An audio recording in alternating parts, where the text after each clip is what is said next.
Ang paggawa ng isang barko ay hindi lamang basta pagbuo ng isang sasakyang pandagat.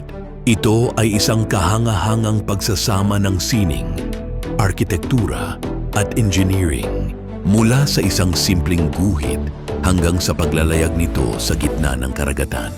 Dadaan ang bawat barko sa isang masusi at mahabang proseso. Narito ang mga pangunahing hakbang sa paggawa ng isang modernong barko. Ang bending works at ang paggamit ng press machine o press brake ay mga kritikal na bahagi sa paggawa ng barko, lalo na sa paghubog ng mga kurbada ng hull, katawan ng barko. Hindi lahat ng bahagi ng barko ay patag.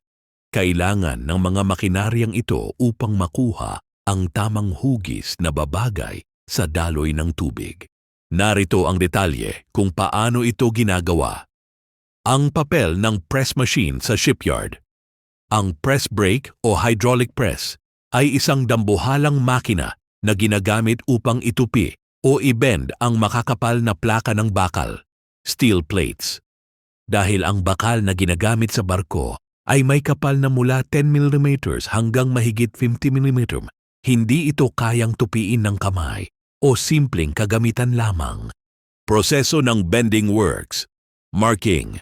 Minamarkahan ng mga shipfitters ang bakal kung saan eksaktong lapat ang kailangan base sa disenyo ng naval architect. Positioning. Gamit ang mga crane, ipinapatong ang plate sa pagitan ng punch, ang nasa itaas na bahagi na pumipiga, at die, ang molde sa ilalim. Pressure application.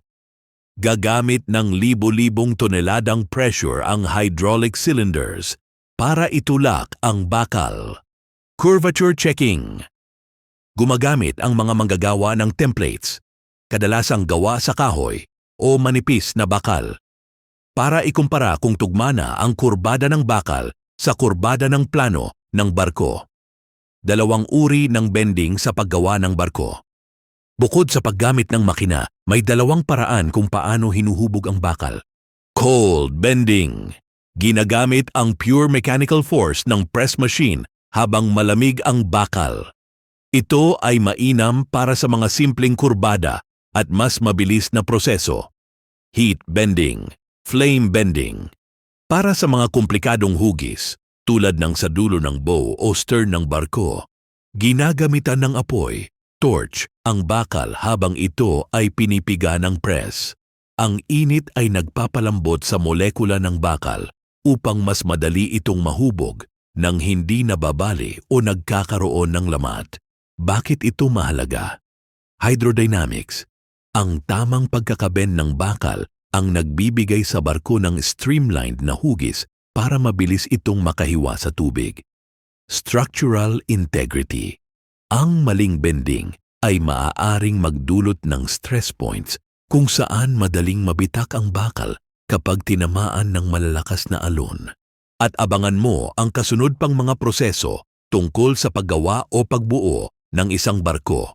At kung bago ka pa lamang sa channel na ito, ay iniimbitahan kita sa pagpindot ng subscribe button upang ikaw ay maging updated sa mga kasunod pang mga kaalaman na maaaring hindi mo pa nalalaman.